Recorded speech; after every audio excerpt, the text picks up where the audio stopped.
On a mysterious pinpoint in the Pacific Ocean called Easter Island, a gathering of stone giants guards the shore. No one knows who carved them, why they exist, or how the 50-ton monsters were put into place.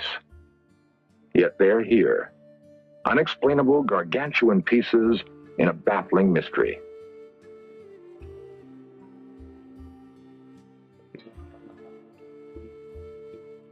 In the jungles of Central America, colossal stone heads were discovered 80 miles from where they were originally carved.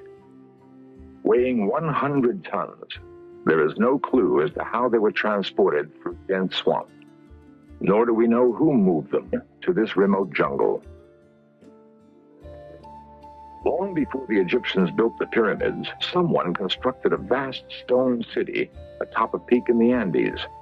Long before the Egyptians built the pyramids, someone constructed a vast stone city atop a peak in the Andes. The ruins stand empty and silent. Each carving is a disconnected figure from the past, yet some common origin might join them together. The earth itself bears the portraits of still other giants scratched onto a plateau in California 10,000 years ago. Others were etched with precision into an English hillside long before the building of Stonehenge. Long before the building of Stonehenge. The tools to carve and move the giants indicate an advanced technology. There is a place where the knowledge and skills to create the giants may be found. The kingdom of Atlantis. Never before have explorers been so close to finding Atlantis. Never have we possessed as many clues, nor have we been able to bring the detection equipment of modern science to the search. Until now. The broken column may be all that remains of an entire civilization blasted apart by an incredible explosion. Atlantis.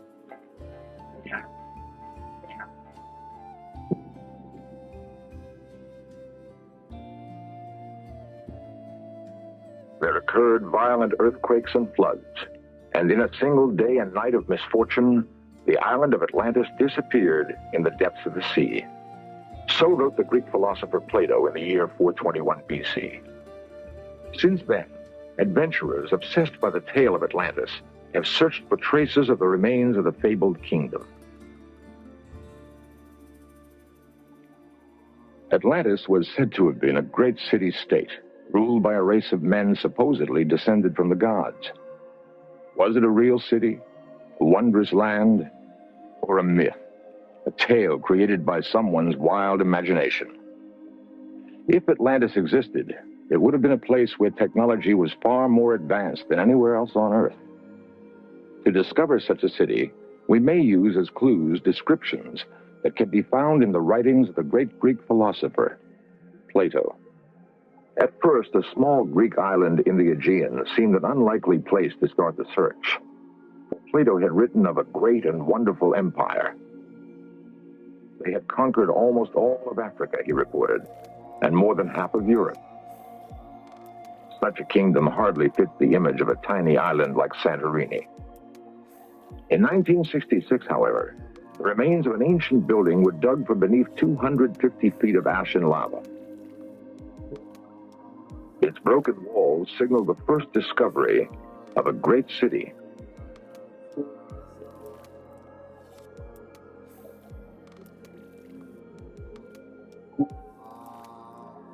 Today, only small villages cling to the Santorini mountainsides.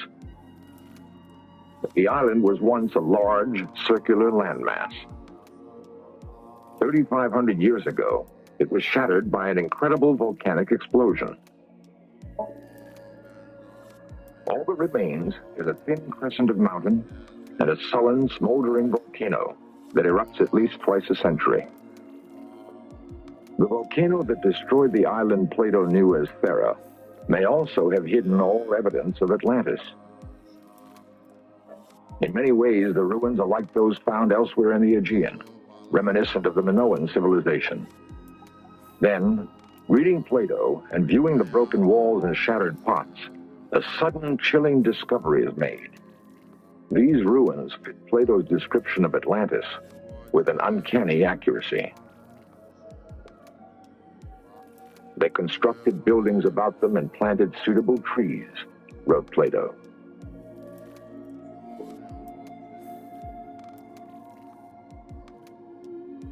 Whatever fragrant things there now are in the earth or woods, or essences which distill from fruit and flower, grew and thrived in that land. They had such an amount of wealth as was never possessed by kings and potentates, and is not likely ever to be again. The entire area was densely crowded, and kept up a multitudinous sound of human voices, of din and clatter of all sorts, night and day. There were the king's baths, and there were separate baths for women, and to each of them they gave as much adornment as possible. There were many temples built and dedicated to the gods, also gardens and places of exercise. Plato tells us the citizens of Atlantis were skilled engineers, astronomers, and architects. He describes buildings and tools, and time after time we see in the ruins of Santorini the almost eyewitness accuracy of his account. The clockwork gears fished from the Aegean Sea are part of an ancient computer. It was used to plot the course of the planets and stars across the skies of Greece. The first modern computer was built in 1930, yet these gears were fashioned 2,000 years earlier. Based on a highly advanced understanding of physics, mathematics, and astronomy, there's nothing else like it in classical Greek technology, but it may have derived its origin from Plato's Atlantis.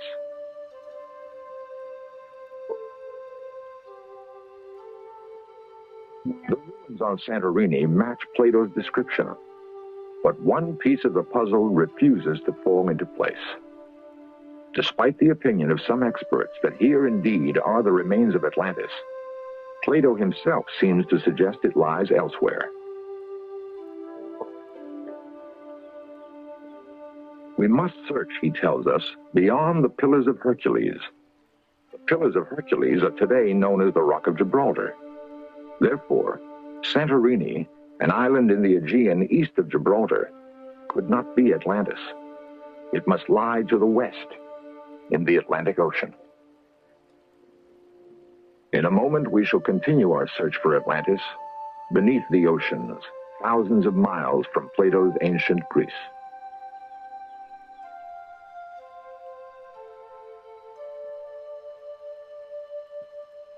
The geography of the Earth is not constant. Dry land was once covered by ocean. What is now seabed was once mountain and forest.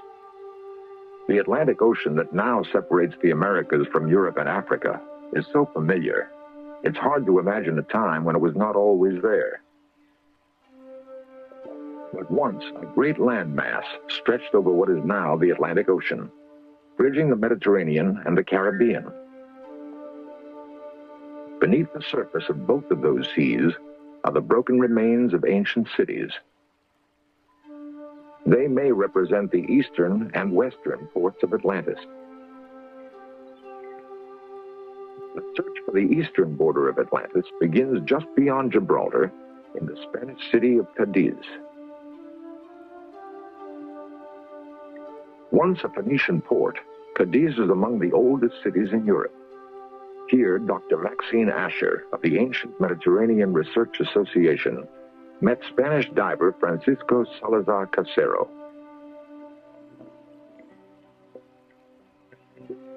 Two and a half miles offshore and 95 feet deep on the continental shelf, Casero found an ancient amphora.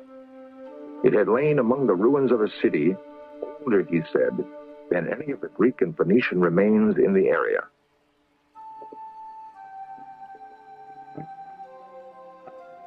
And here, the mystery of Atlantis is complicated by the modern world. According to Dr. Asher, the Spanish government revoked their permission to dive at the site.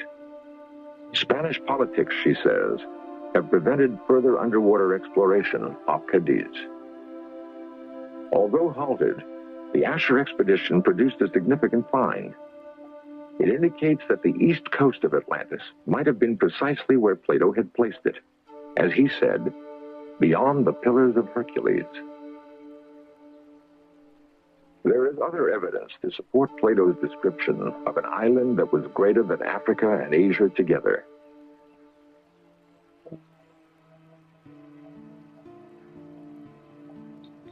Ancient maps have led geographers to explore the possibility that the Antarctic slowly drifted south in the wake of a massive upheaval. Whatever the reason, we know that once it was part of a much larger landmass. The western edge of that land may lie here, beneath the crystal waters of the Caribbean. The actual discovery, however, is no more astonishing than the man who predicted its very existence. These strange blocks were first seen in a vision by the most remarkable mystic of all time, Edgar Cayce. Edgar Cayce was known as the Sleeping Prophet. Hundreds of astonishingly accurate predictions are cataloged in the archives of the foundation which bears his name.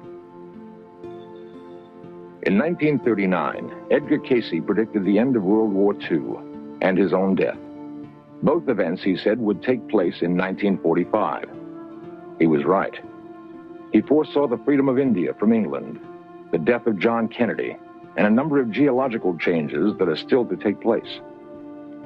Edgar Cayce's most remarkable prophecy, however, concerns a lost kingdom. Geological upheavals, he said, would bring about the rediscovery of Atlantis. Cayce saw Atlantis breaking up into 5 islands. The largest he called Poseidia. And Poseidia will be among the first portions of Atlantis to rise again, expected in 68 or 69. That prediction was made in 1940. In 1967, a pilot flying over the Bahamas sighted a rectangular structure beneath the crystal clear waters. It was precisely where Cayce had said Atlantis would be, under the slime of ages of seawater, near what is known as Bimini, off the coast of Florida. And here they lie, huge white blocks chiseled with incredible precision and covering a large area of ocean bottom. No one knows how they got here, 35 feet beneath the sea off the coast of Bimini. But here they are found. 2 possible explanations exist. 1, the stones are the remains of a network of paved roads. 2, they are the tops of huge stone walls that once enclosed the palaces of Atlantis.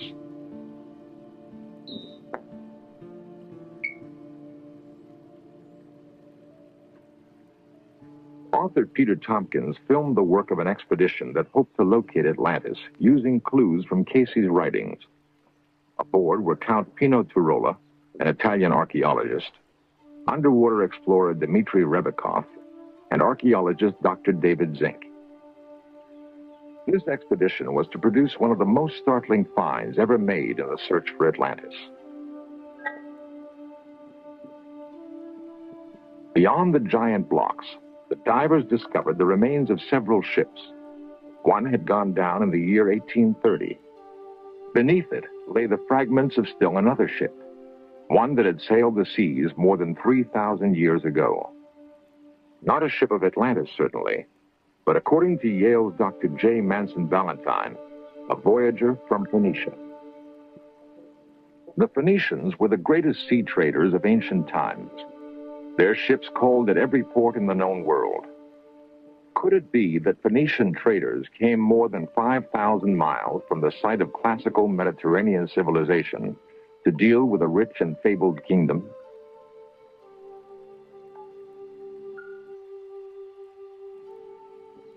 The question posed by the wrecks and the blocks of the Bimini Wall remained unanswered as the expedition continued to explore the waters off Bimini.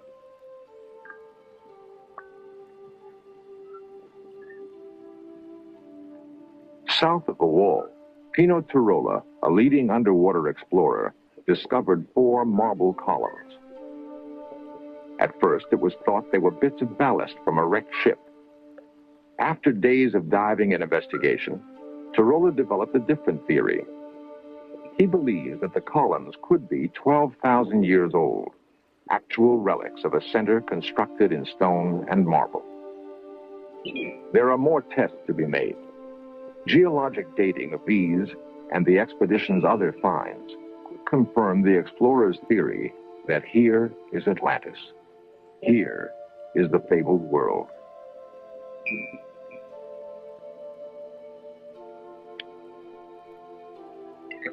Here, ships may have visited a crowded port. Here, marketplaces may have been filled with the multitudinous sound of human voices that Plato told us about. The din and clatter of all sorts, night and day.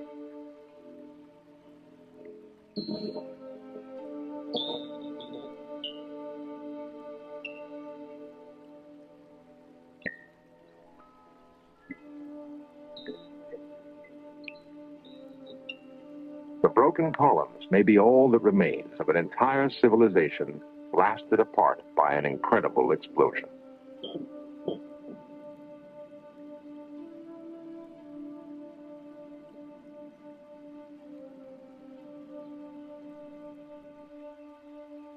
At every one of the sites we have investigated, there are artifacts of a remarkable civilization. But nowhere can we find the remains of the people who once lived in Atlantis. Plato may have explained it when he said the people of Atlantis were warned of impending disaster, and they fled. No one has ever investigated this aspect of Plato's account. But if it is correct, the clues to where the Atlanteans went next may be contained in the giant megaliths that guard the lonely outposts of the world. At Easter Island, atop the Andes at Tiahuanaco, in the jungles of Central America at La Venta, we can find the final clues to the mystery. These monoliths may tell us where the refugees, the engineers, astronomers, and architects fled, carrying the technology and culture of Atlantis. If so, we can begin to understand why the great cultures of the past bear such striking similarities. Egypt, one of the greatest of ancient civilizations, is symbolized by its pyramids.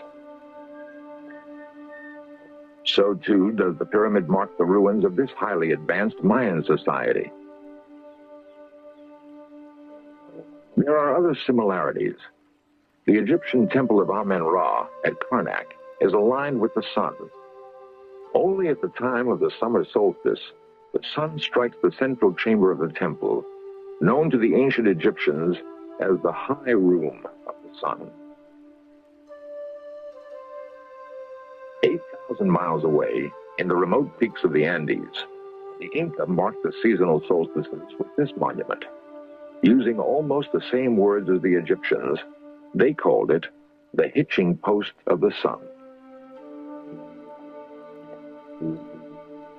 Perhaps the most remarkable record of the exodus from Atlantis is preserved in the 1,500-year-old pottery of a Peruvian tribe called the Mochica. In their vases and utensils, they depicted Orientals and Negroes, Arabs, Indians, Egyptians, and Greeks, people who might have been known to each other in Atlantis.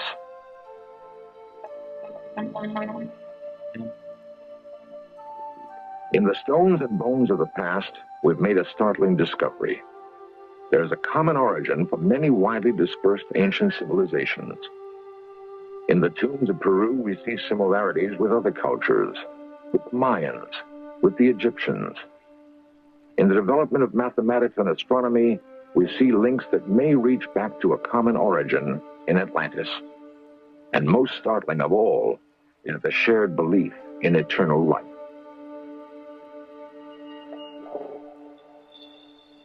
In fragrant linen, Buried amidst the treasures of their world, they seek the hereafter, guided by their ancestral traditions.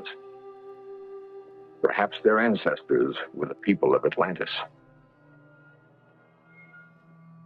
We have attempted to piece together the jigsaw puzzle of history that has been scattered by disaster. In so doing, we've found what may be the only remaining traces of the lost kingdom of Atlantis. Of one thing we can be certain: the memory of Atlantis is no myth. It is history. The memory of Atlantis is no myth. It is history. The tale of Atlantis was first told by the priests of Egypt to a Greek poet named Solon. They assured him that the original archive containing the tale of Atlantis still existed. That was 3,000 years ago. In one of his last prophecies, Edgar Cayce said that the archives of Atlantis would one day be revealed in Egypt. Soon, a new expedition will begin the re-exploration of the pyramids of Egypt, searching among the hieroglyphs and tomb paintings for the absolute proof that once, back before the beginnings of history, a marvelously advanced civilization of human beings once ruled the earth from an island continent called Atlantis.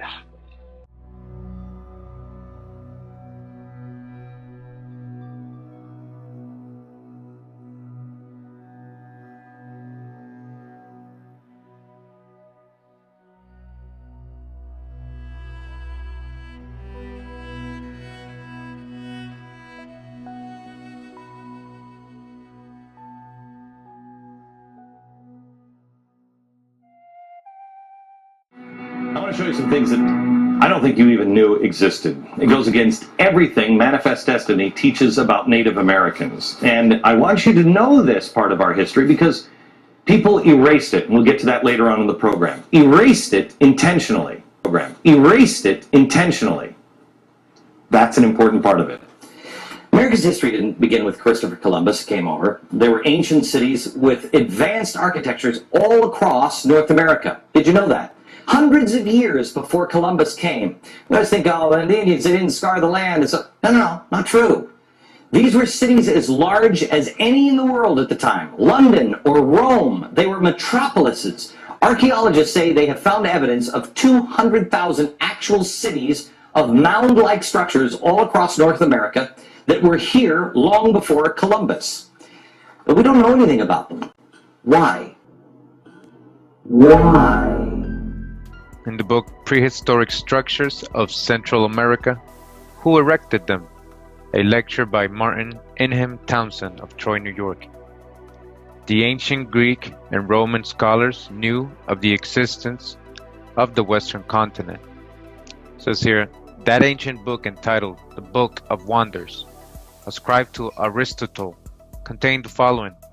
When the Carthaginians, who were masters of the Western Ocean, observed that many traders and other men, attracted by the fertility of the soil and the pleasant climate, had fixed their homes, they feared that the knowledge of this land should reach other nations. A great concourse to it of men from the various lands of the earth would follow, that the conditions of life then so happy on that island would not only be unfavorably affected, but the Carthaginian Empire itself suffer injury, and the dominion of the sea be wrested from their hands. And so they issued a decree that no one, under penalty of death, should thereafter sail thither. And they're talking about America. This passage is quoted not merely with a claim that it refers to the continent of America, but for the purpose of showing how carefully the Phoenician people, whether Asiatic, Carthaginian, or Spanish, guarded from the great world the foreign discoveries which they had made, and where their kindred were enjoying prosperity, and to enable us to see how little likely their discoveries would be to come to the knowledge of the great mass of mankind. Let us look for a moment at some of the things which ancient Greeks and Latin authors have said indicating their knowledge of the existence of a Western continent. Crates, a commentator on Homer, is quoted by authority of Strabo, a very learned author of the century before Christ, as saying that Homer means in his account of the Western Ethiopians. Western Ethiopians. All right, so what do they mean by Western Ethiopians? So who's the Eastern Ethiopians? Also, there's two, Ethiopia, right? Etymology, burnt skin or people of dark skin in Ethiopian, right? So there was people of dark skin in the Americas as well. So the Western Ethiopians, right? So this author is letting you know that when they're saying Western Ethiopians, they're talking about the Americas. So it says here that as saying that Homer means in his account of the Western Ethiopians, the inhabitants of the Atlantis or the Hesperides. There we go. Again, the Atlantis or the Hesperides, as the unknown world of the West was then previously called. All right, so it says here from the Smithsonian.com. It says for decades, school children have learned that civilization has four ancient origin places: Mesopotamia, Egypt, the Indus Valley, and China's Yellow River. In the past 20 years, researchers have added a fifth member to this select list, the Central Andes, which includes southern Ecuador, northwestern Bolivia, and most of Peru. All right, you heard that, right? Most of Peru, Jerusalem. Here we know now were pyramids and temples as old or older than those in Egypt. Again, here we go again. It says here, we now know were pyramids and temples as old as or older than those in Egypt. Older than Egypt, people. You're hearing the Smithsonian.com. Older than Egypt. All those hijacks, all those people bringing statics, talking about my theories. Smithsonian.com says there's pyramids older than Egypt here in Peru. All right, with vast irrigation networks that rival those in ancient Sumer, and artworks that would endure for centuries, even millennia. Just as in India and China, rulers built walled fortresses, religions flourished, and armies clashed. It says here, the New World's first monumental civilization from popular archaeology. It says, before the Great Pyramids arose on the ancient Giza Plateau in Egypt, thousands of miles to the west, a thriving ancient civilization began constructing monumental structures not far from the Andes Mountains in what is today Peru. Like the ancient Egyptians, they too were a deeply religious people, creating what they believed would be a lasting legacy to their gods and kings. Unlike the ancient Egyptians on the other side of the world, however, these people would eventually pass into oblivion. There were no ancient records and no pottery, other than buried structures to testify of their existence. It would be left to archaeology to raise them into modern consciousness. In 2008, a team of archaeologists hunched over an excavation in a dry clearing among cultivated fields of the Casma Valley near Peru's northern central coast.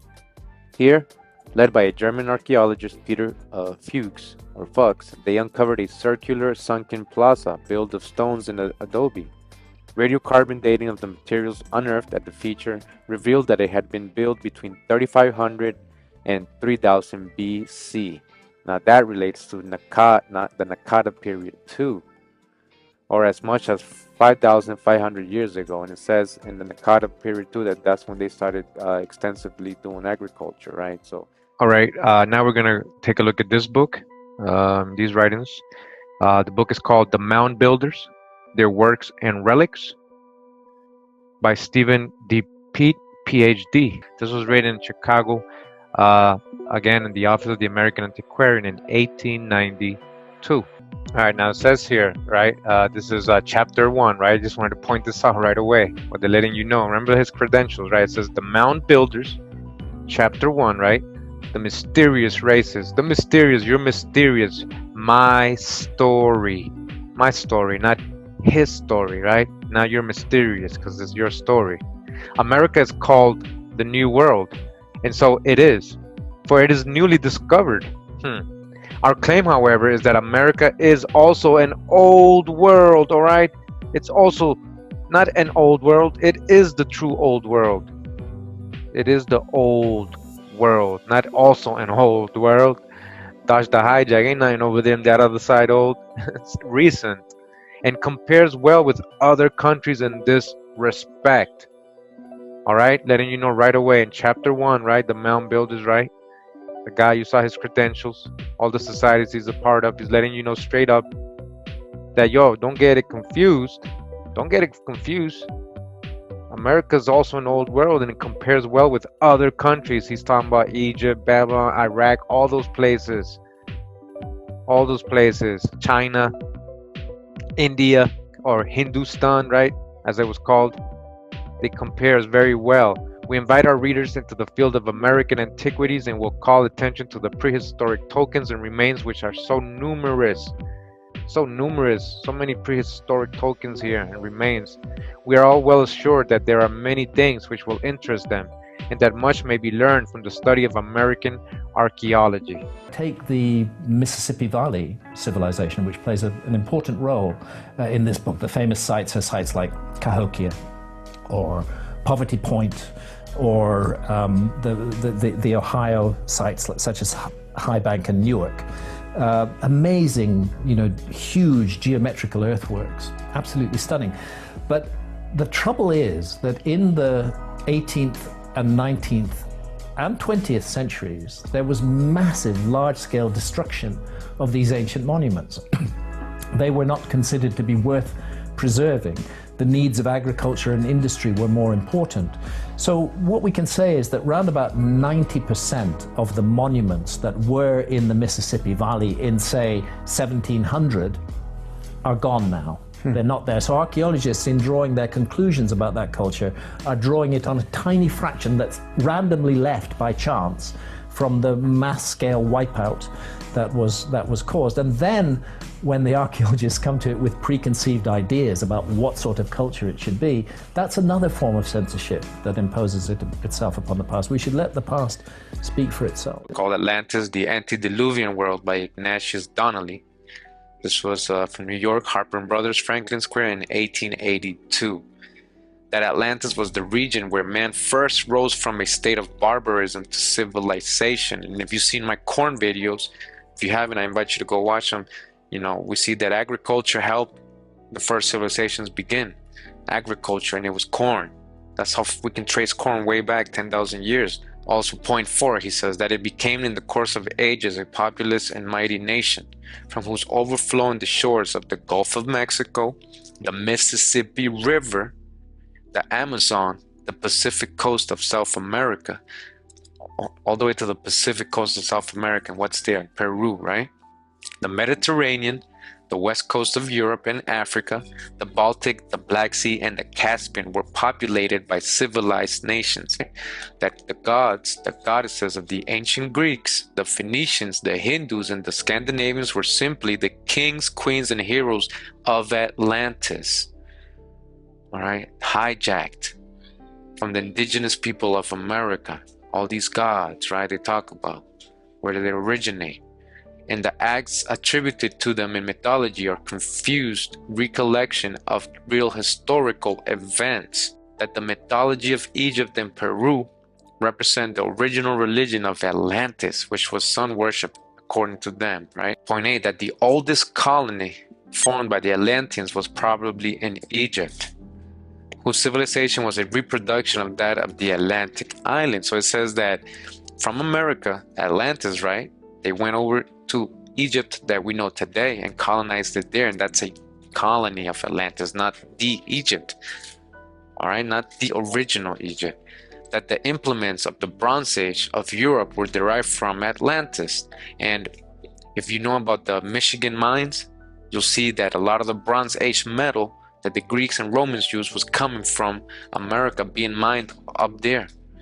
You can research that. All right, and it continues, says the Atlanteans were also the first manufacturers of iron. Point 10, that the Phoenician alphabet, parent of all European alphabets, was derived from an Atlantis alphabet, which was also conveyed from Atlantis to the Mayas of Central America. Those parts of America over which it ruled were, as we will show thereafter, Central America, Peru, and the valley of the Mississippi, occupied by the mound builders. All right. Moreover, he tells us that this vast power was gathered into one, that is to say, from Egypt to Peru, It was one consolidated empire. We will see hereafter that the legends of the Hindus as the Diva Nahusha distinctly referred to this vast empire which covered the whole of the known world.